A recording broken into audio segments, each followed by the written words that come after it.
Amityville, New York, Long Island's friendly village, the Big Apple's most laid-back bedroom community, a one-time playground for NYC's wealthy and elite. As picturesque as any postcard, in Amityville, boats are as plentiful as people, and local residents spend as much time on water as they do on land. Life for the average Amityville resident is as placid and serene as the rippling waters that lap against the Long Island shore. It's a welcome respite from the hustle and bustle of the nearby city that never sleeps. At least that's the image the good people of Amityville want everyone to see. But it's a constant struggle, because the village of Amityville is haunted by a ghost story that spawned a best-selling book and one of the most famous horror movies of all time. Oh, Mother of God, I'm coming apart! And while locals dismiss the Amityville horror as a hoax, every year throngs of visitors flock to 112 Ocean Avenue to see what tourist trappers call America's most famous haunted house. The book and movie may be fiction, but something sinister did go down at 112 Ocean Avenue. On a cold November night in 1974, 6 members of one family were attacked as they slept in their beds. The crime ripped through Amityville like a brutal nor'easter, uncovering in its wake a sordid tale of drugs, greed, and murder. To think about it was like a movie. It's a very unique community. The last place you'd expect of Earth. Tucked in among the barrier islands and man-made canals of Long Island's Great South Bay, Amityville is a tidy, scenic village of 10,000. Historic churches encircle the city at its limits, and exquisite colonial and Victorian homes fill its neighborhoods. Amity means friendship, and locals take the name to heart. One look downtown confirms the village's amiable reputation, chock full of inviting family-owned businesses and cluster after cluster of small-town folks. Amityville's Broadway doesn't have the flair and flamboyance of its more famous New York City namesake. But what Amityville's Broadway lacks in pomp and circumstance, it more than makes up for in Norman Rockwell charm. With a village court, public schools, and its own police and fire departments, Amityville offers the amenities of city life without the inconvenience of urban congestion, city sprawl, or crime. The crime rate is low, fortunately. We have our own police department, and they call Amityville the bubble. The bad guys avoid the bubble because they don't want to get arrested by our finest. While safety is a selling point for those seeking the Amityville good life, the waterfront is the village's feature attraction. We have one of your finest beach sands that you can find on the whole coast is right here. Your water is nice and clear and clean. It's peaceful. You can just sit there and gaze out the window and get lost at staring at the water. It's a beautiful thing. Even in the summertime with all the boats coming and going, you think you're at a resort because the boats just keep going back and forth, back and forth. Carol Rund has lived around the water all of her life. She's also the proprietor of the city's most revered watering hole, the beloved Toomey's Tavern on the Creek. Locals gather at Toomey's year-round for cold beer and dockside dining. But it's the restaurant's annual Duke of Fluke fishing tournament that reels in tourists the world over. It's the second week in June every year, and created by a man by the name of Roy Neisel, who used to catch a lot of fluke. Sometimes they were not as big as he said they were, and that was his MO. That's what made him famous in Amityville, and the tournament was named after him. It's quite a tournament that runs up to 300 to 400 people a year entering into this, and they bring some beautiful fish in one day. It's no fluke that folks in Amityville are so drawn to the water. Seafaring villagers like Paul Ketchum profess a genetic calling to the sea. A calling that as a shipwright, Paul has answered every day for more than 50 years. It gets into your blood and you can't get away from it. You go upstate and you got to get back and smell that salt marsh and what have you. And if you enjoy it, sometimes it didn't work. It's just pleasure. It's like a big hobby. And my wife says, "Oh, you're not bringing home much money." I says, "Well, I enjoyed myself." So. Paul Ketchum's not the only resident who's enjoyed working on the waters around Amityville over the years. Folks have labored on the waters along the South Shore since colonial times, a time before the friendly village even had its friendly name. Settled by British colonists in the 1650s, Amityville began as the southern part of the town of Huntington. Its rich soil and close proximity to Long Island's Great South Bay made the area a commercial center for farming, fishing, and hunting. And in 1846, when the easygoing citizens of South Huntington decided to make a break from the folks of North Huntington, they also decided to give their new village a new friendly name. When Amityville was deciding to secede from the town of Huntington to become Amityville, they were arguing, and someone shouted, "Hey, we need a little amity," which means friendship, in this room. So thus Amityville got its name.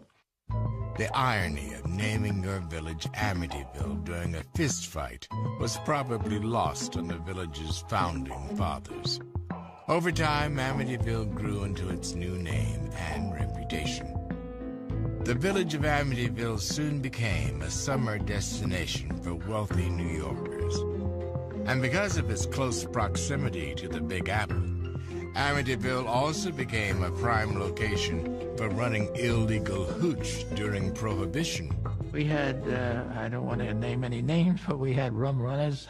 One individual who lived across the street from me had the fastest boat in the area, and one of his practices was to find out when the Coast Guarders had caught a rum runner, and the rum runner jettisoned his cargo in order to avoid being arrested. So this rum runner that I mentioned would become aware of that, and he'd go out and grapple and grab the merchandise and bring it back. But with the end of Prohibition came the end of Amityville's days in the sin-soaked sun of illegal booze. The village morphed into a slow, predictable little beach village, the Mayberry of Long Island. We had our little movie theater, we had our Fisher's candy store, and when I was going to Amityville High School, we had the soda fountain and the things, and it was we only had 165 people in my graduating class at Amityville High School, which was terrific, and everyone knew everyone. But in 1977, the publication of a gruesome, not to mention best-selling horror novel gave the local paper a lot more to talk about than village gossip or Sunday dinners. Jay Anson's novel, The Amityville Horror, would bring worldwide attention and unprecedented media coverage to Amityville. In particular, to one three-story house located at 112 Ocean Avenue. The book, and the movie based on it, detailed the horrifying month-long and allegedly true ordeal of George and Kathy Lutz. George and Kathy Lutz, with their 3 children, move into 112 Ocean Avenue. Allegedly, they only stayed there 28 days, and during those 28 days, they claim they suffered paranormal events, happenings, which included green slime running down the walls, black goo in the toilets, broken doors, marching bands, disembodied marching bands in the living room, giant red-eyed, pink-eyed pigs staring in through the windows. After their 4-week fiasco, the Lutzes abandoned their home and left Amityville, vowing never to return. When the book came out 2 years later, the village was beset by waves of curious sightseers, all of them eager for a first-hand look at a real haunted house. I recall one Sunday morning going out to get my newspaper and realizing that Ocean Avenue was bumper-to-bumper cars, and this it had to be like 8, 9, 10 o'clock in the morning, whatever. There were people that were actually pulling shingles off the house, and they were actually pulling bricks out of the foundation around the driveway in the backyard, and it was like a mob scene. A mob scene that was crawling with out-of-town sightseers, crackpot demonologists, and self-proclaimed paranormal experts who said they saw everything from evil spirits to flying pigs. Flying pigs, Jody the pig. You know, I've never seen a pig on Long Island. Maybe in the petting zoo down out east, but outside of that, I don't know where the pig comes from and the glowing eyes. You know what it was? It was George Lutz that started this whole thing. I worked in a house, I remodeled a house, I've been alone in a house.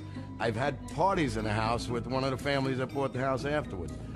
There was nothing haunting it about that. Maybe, you know, during one of the parties, maybe somebody was drunk and left over and made some funny noises, but that's about as far as the haunting goes. There's no haunting. None of the things that these so-called parapsychologists or demonologists that have investigated the horror claims and gone around to make their own books and their own lectures and profit off of interviews, none of their claims have proved true. The whole horror stories by the Lutzes was all nothing but a hoax. Hoax or not, tales of the village's haunted house have endured for almost 30 years, which to Amityville residents is the most horrifying part about the house on Ocean Avenue.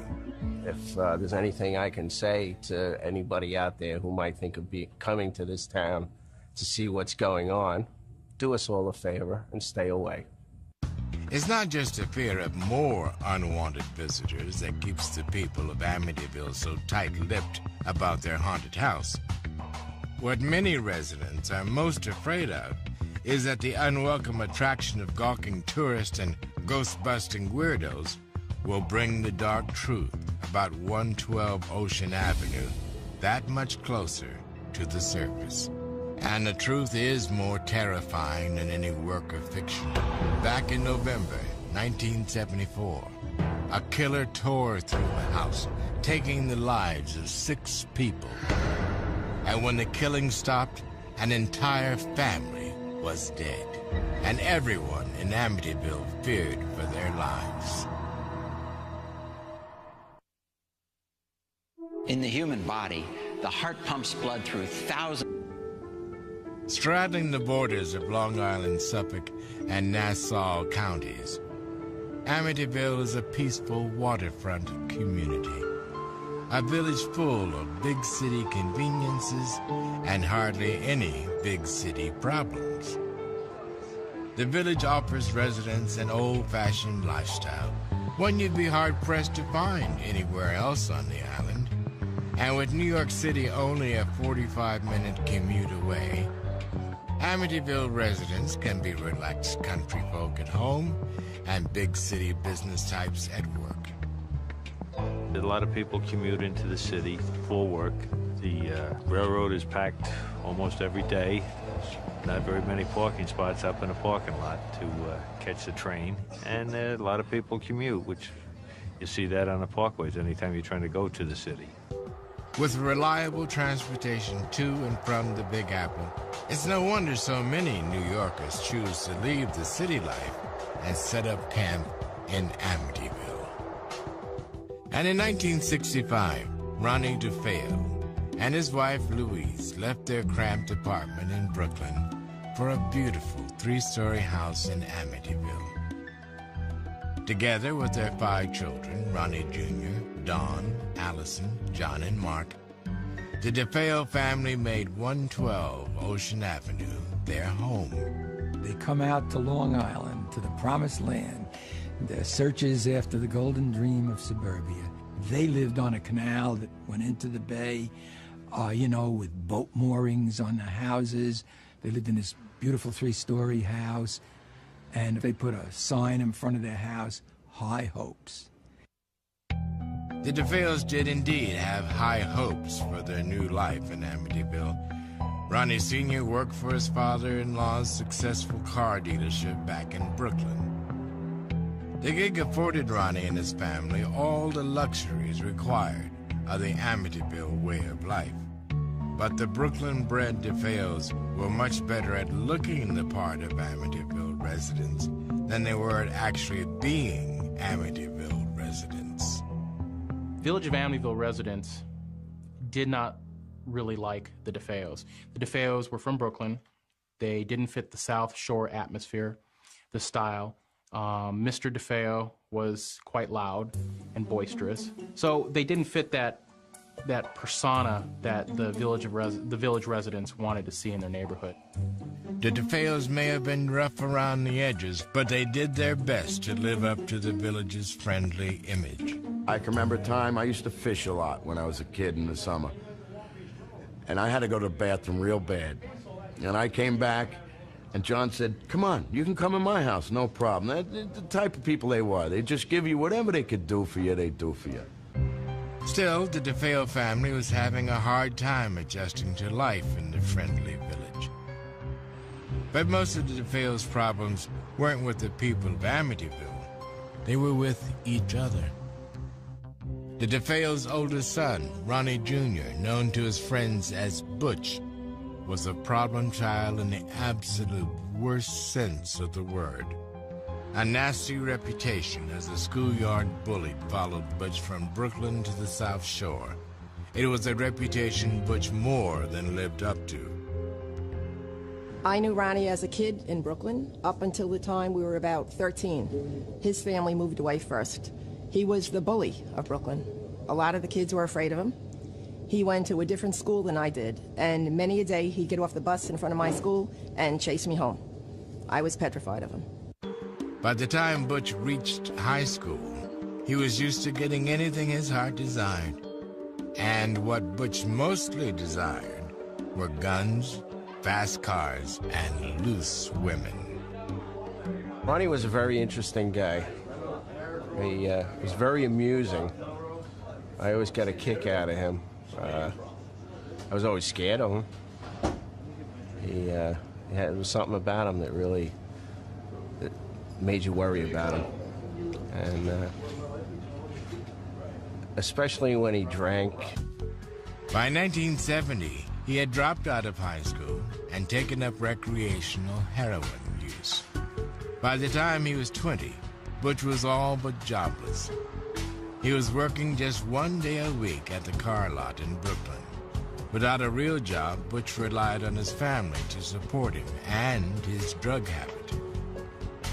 And support him they did. Butch's father, Ronnie Sr., lavished his eldest son with cars, a boat, and a weekly cash allowance of $500. Not bad for a kid whose strongest character traits were his heroin addict complexion and his propensity for violence.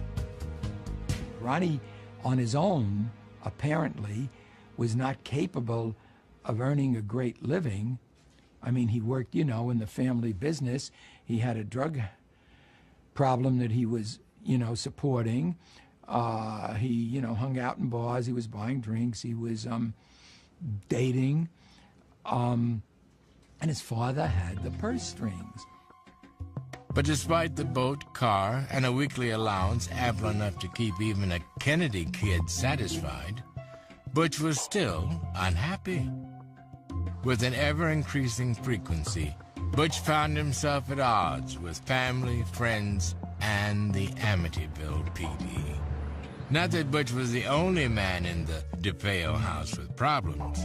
Ever since making the move from Brooklyn to the burbs, Ronnie Sr. had become increasingly hard on his kids, oftentimes resorting to a frightening level of physical violence to get his point across.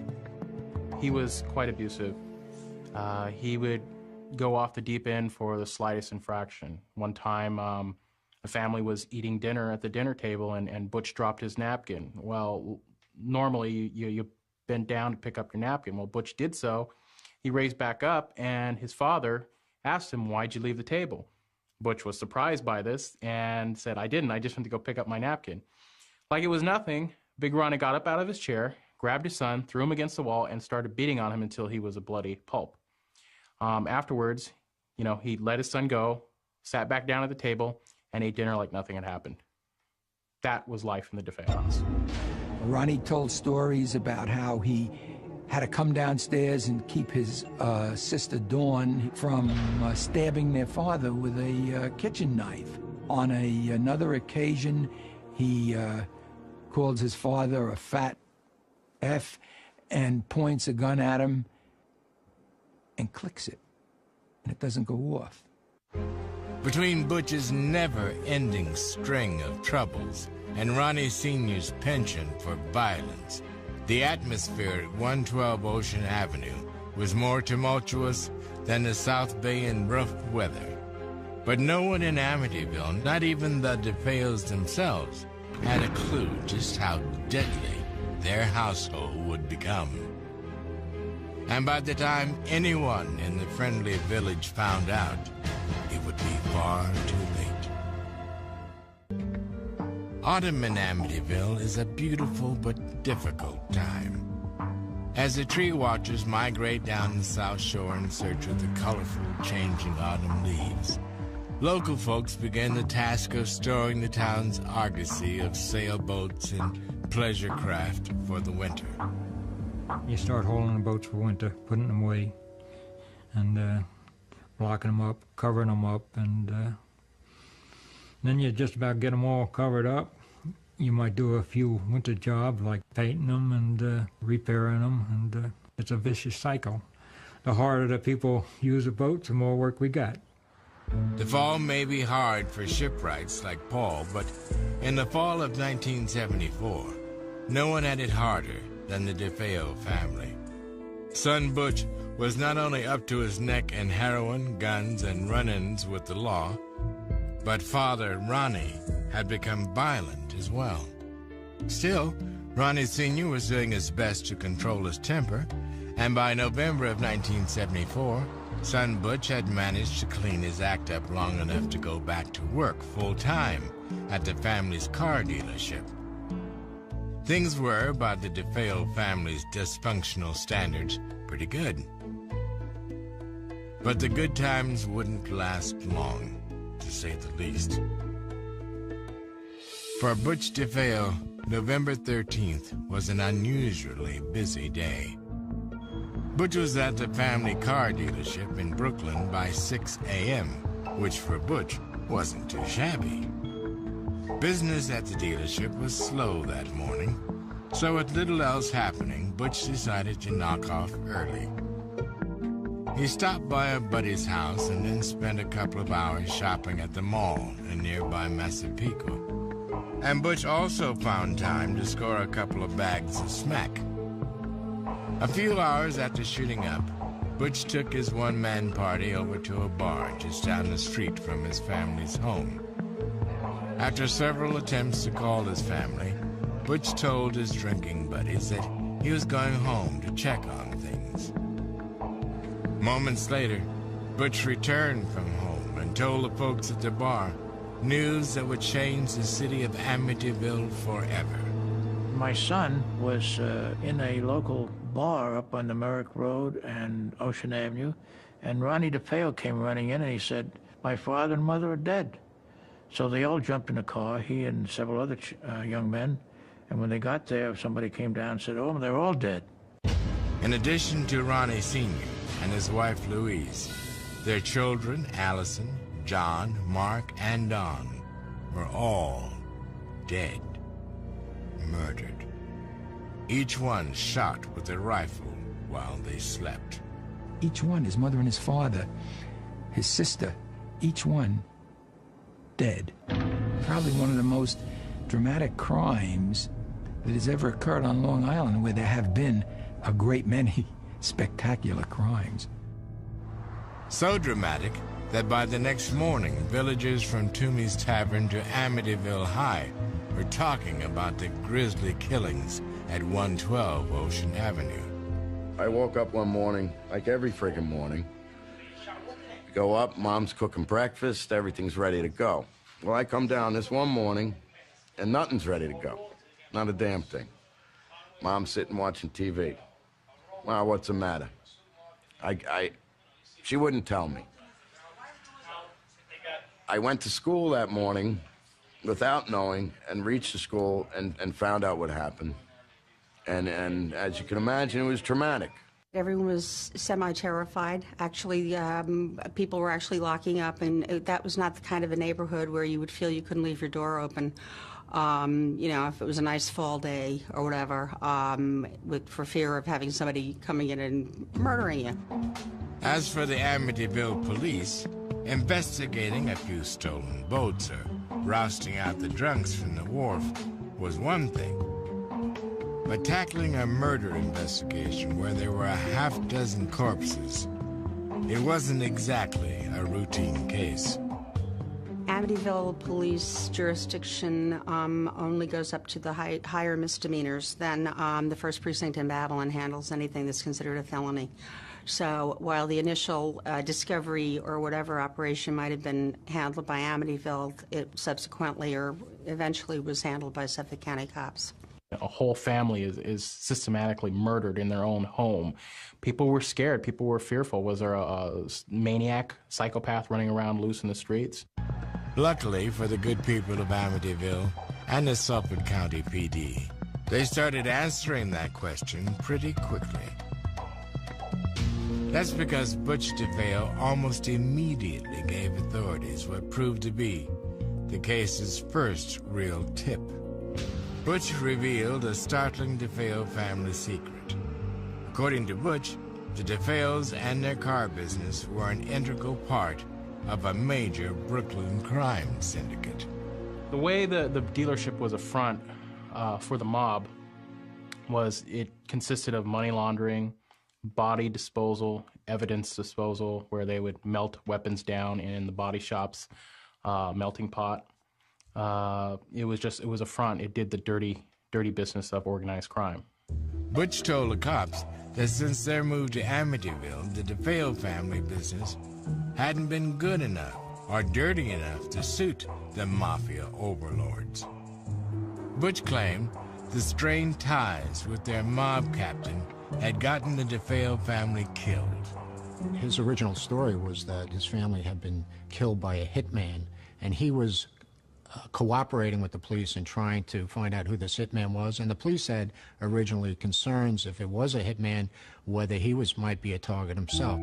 Police scrambled to run down leads based on Butch's story.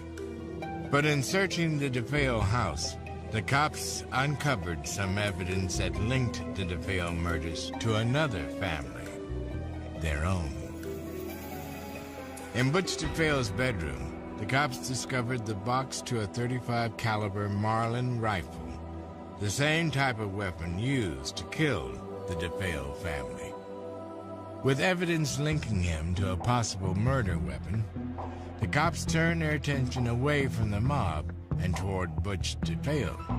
But as the investigation unfolded, the people of Amityville would be privy to a story much more bizarre than some tall tale of gangland violence.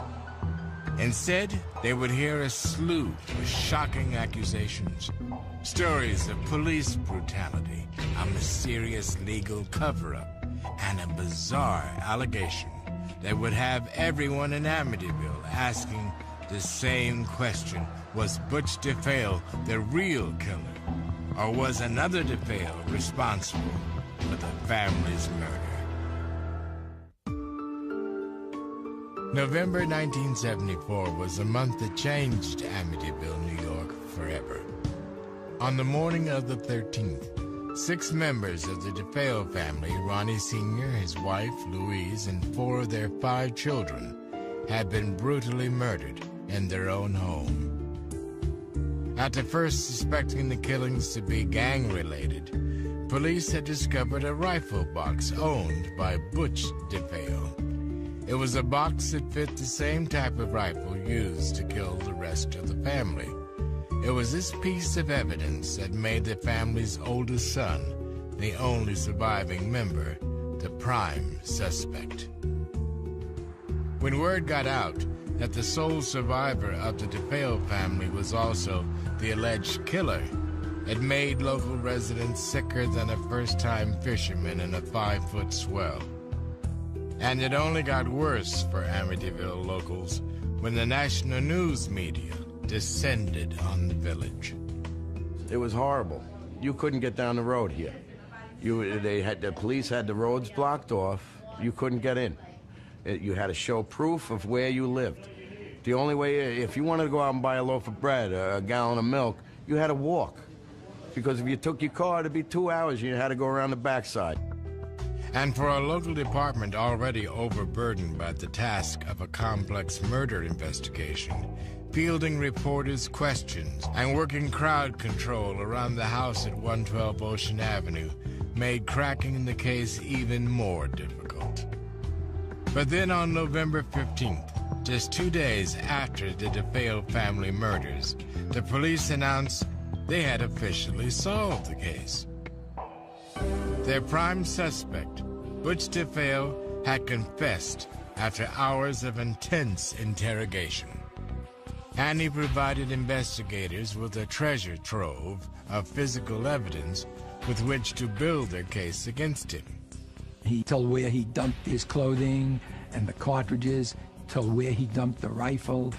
He dumps the rifle in a canal at the end of the street he lives on, Ocean Avenue, and he drives to Brooklyn and dumps clothing and cartridges in a sewer receptacle, and they do find the rifle. On November 20th, 1974, Ronnie DeFeo Jr., a.k.a. Butch, was charged with 6 counts of murder. Prosecutors thought they had an open and shut case. They were wrong. In fact, the cracks in the prosecution's case against Butch started showing before his trial ever began. First, in a pretrial evidentiary hearing, Butch's attorney, William Weber, lobbied to have Butch's confession thrown out on the grounds that it had been coerced. It was a regular occurrence that Suffolk County Police Department, especially the detectives, engaged in police brutality. Their confession rate at that time was in the high 90s, which is unheard of. They were masters of gaining a confession. Although the judge didn't throw out the confession, he did allow Butch's attorneys to argue their police brutality defense at trial. When opening statements were delivered in October of 1975 at the Suffolk County Courthouse, the defense outlined a surprising strategy. In addition to claiming police brutality, they promised to prove that Butch DeFeo was insane. Weber had a dual strategy to show that the police brutalized Butch DeFeo during the interrogation, to show that they planted evidence, while at the same time he wanted to show that, hoping that the jury would be lenient on Butch by saying he was insane, which thus at that point would get Butch DeFeo a couple years and institutionalized instead of life imprisonment. To support their insanity defense, Butch's attorneys trotted out forensic psychiatrist Dr. Daniel Schwartz, an expert in dissociative disorders. On the stand, Schwartz told the court that Butch DeFeo was so mentally unstable that he was completely unaware that he had killed his parents until long after the deed had been done. That's not that unusual. In which a person is not all there. He psychologically, not intentionally, but psychologically separates himself from the act itself, and he's not fully involved in it emotionally. Not surprisingly, prosecutors begged to differ with Dr. Schwartz's analysis. He left the house, he took the gun with him, he collected the shell casings, he tried to secrete the evidence. There were certain things that he did that showed that he realized what he did was wrong and criminally wrong, that he could be punished for it. So he tried to cover his tracks. Another forensic psychiatrist testified that Butch was well aware of his actions at the time of the crime. He claimed that the only thing Butch suffered from was a little antisocial behavior, a claim Dr. Schwartz agreed with, sort of. Technically speaking, I suppose he's right. The question is, what was the cause of such behavior? If all you're going to do is call it antisocial behavior, the question is, was it an antisocial personality or attitude towards the world that caused such behavior, or was it psychosis that caused such behavior? Nobody's questioning whether or not this was righteous behavior. To further bolster his case, the prosecution offered evidence that Butch DeFeo had several motives to murder his family. Among them were his constant need for money and the acrid relationship with his father, Ronnie Sr.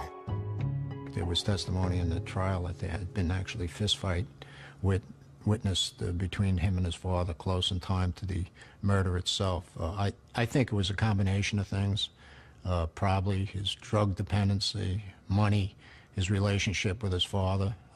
All those things fed into it, not necessarily one specific motive. I think probably all those things fed into his ultimately killing the family.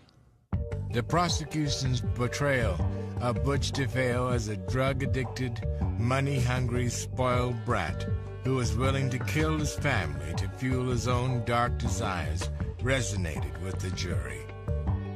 And with the dueling psychiatrists making the insanity plea a push, the defense felt they needed to further establish their client's poor mental health if they harbored any shot of a not guilty verdict. So in order to do that, William Weber decided to call Butch DeFeo himself to the stand.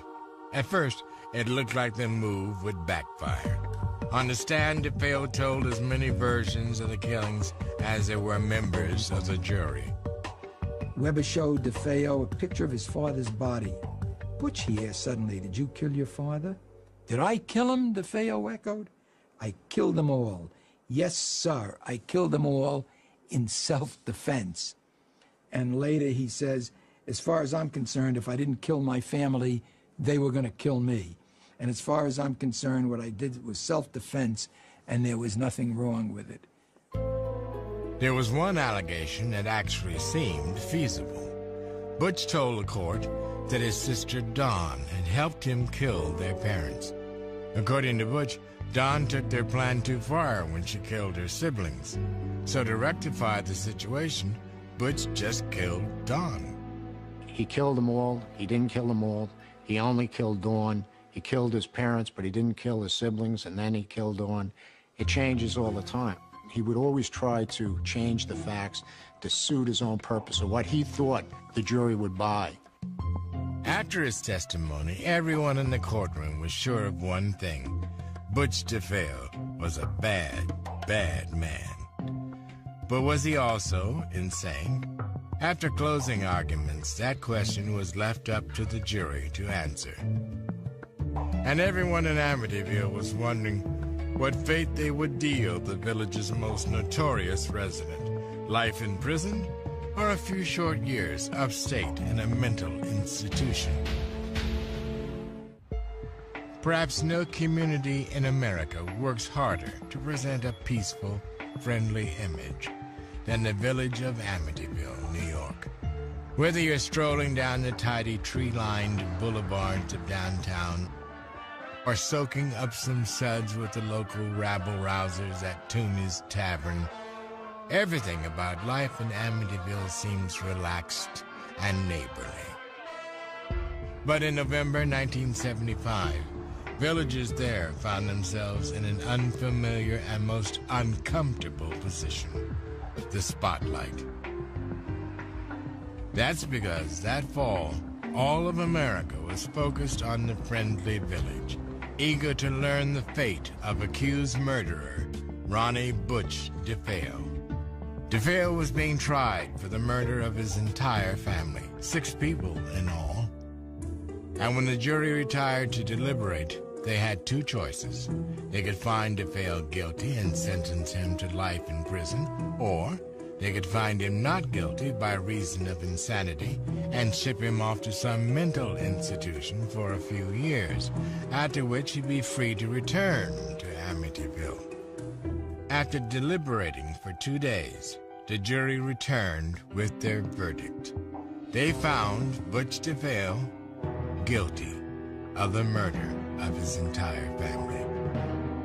DeFeo was sentenced to 6 consecutive life terms, with possibility for parole in each case after 25 years. Around Amityville, residents were both elated and relieved that Butch DeFeo would be behind bars. Still, some folks in Amityville had a hard time getting on with their lives. I know Ronnie had his troubles, and whatever he wants to say, he was strictly a heroin head that had a problem, and I don't know if I could say this, but he was a piece of shit in my eyes. Eventually, life in Amityville slowly returned to normal. Well, as normal as any village can be in the wake of a mass murder. And just as the Butch DeFeo story was beginning to fade from the headlines, George and Kathy Lutz moved in to 112 Ocean Avenue, and their bizarre stories of flying pigs, Faustian evil spirits, and all-around creepy vibes made for great copy. And not long after the Lutz's story came Jay Anson's novel. Then it was James Brolin hamming it up in the screen version of the Amityville Horror. Before anyone knew what hit them, their friendly village had become synonymous with murder all over again. But what's even more disturbing to locals is that 30 years after Butch's conviction, questions still linger about the details of the DeFeo family murders. In my investigation of the DeFeo murders, I've discovered that there were multiple gunmen. I discovered there was a second gun used in the murders. It has always been said by Butch DeFeo and the defense that Dawn DeFeo played a part in the murders. And the facts of the case are she had unburnt gunpowder particles on her nightgown, meaning she fired a gun. If it turned out that Dawn was involved, I would not be shocked. There was so many people, it seems to me, in that house capable of either willfully or accidentally killing each other. And of course, as long as there's some basic cable channel with a late-night time slot to fill, sleep-deprived TV junkies can still be shocked by the celluloid version of the Amityville Horror. It's a reality that troubles everyone in the friendly village, because for every slasher flick fanatic or wannabe Ghostbuster who associates Amityville with flying pigs and hokey hobgoblins, the true horror of what went down at 112 Ocean Avenue is further lost in a sea of sensationalism, speculation, and Hollywood hype. What a lot of times society, the press, writers, directors, producers forget is the DeFeos, they were 6 human beings, and they didn't deserve to basically wind up this way. They didn't deserve their name dragged through the mud. They didn't deserve to be portrayed as statistics. So the real Amityville Horror was 6 people by the name of DeFeo dying on November 13th, 1974, and the community suffering the consequences.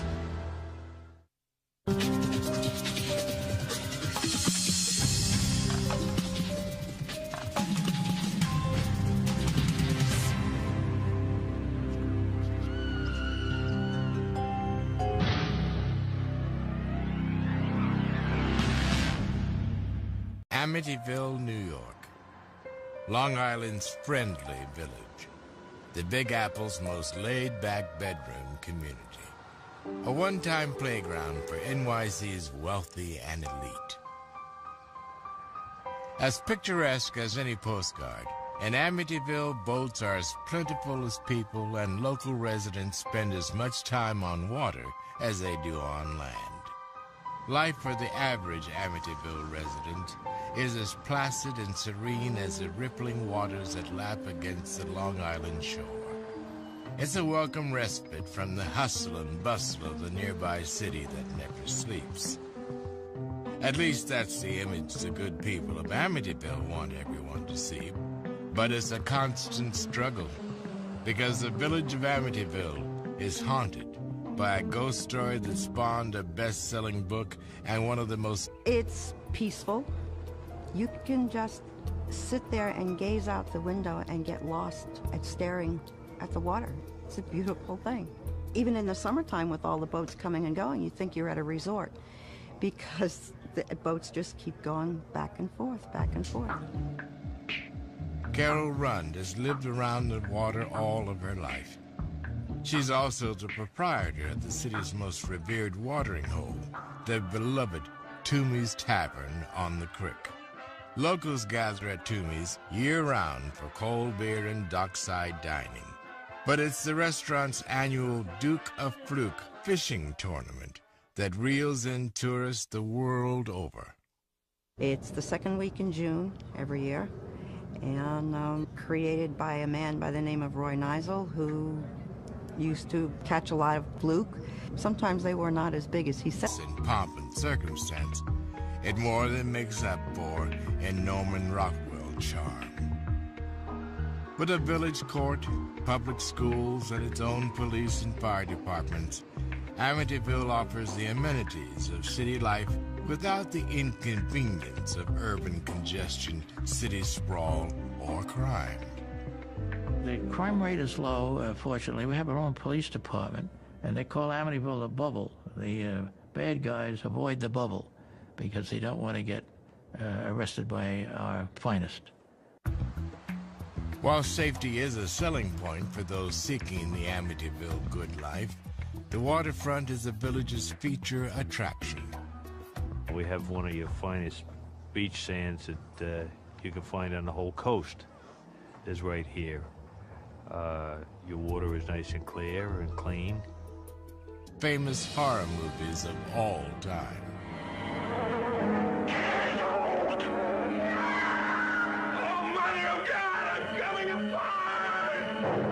And while locals dismiss the Amityville horror as a hoax, every year throngs of visitors flock to 112 Ocean Avenue to see what tourist trappers call America's most famous haunted house.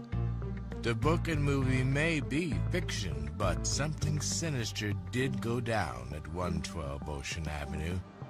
On a cold November night in 1974, 6 members of one family were attacked as they slept in their beds. The crime ripped through Amityville like a brutal nor'easter, uncovering in its wake a sordid tale of drugs, greed, and murder. To think about it was like a movie. It's a very unique community. The last place you'd expect of Earth. Tucked in among the barrier islands and man-made canals of Long Island's Great South Bay, Amityville is a tidy, scenic village of 10,000. Historic churches encircle the city at its limits, and exquisite colonial and Victorian homes fill its neighborhoods. Amity means friendship, and locals take the name to heart. One look downtown confirms the village's amiable reputation, chock full of inviting family-owned businesses and cluster after cluster of small-town folks. Amityville's Broadway doesn't have the flair and flamboyance of its more famous New York City namesake. But what Amityville's Broadway lacks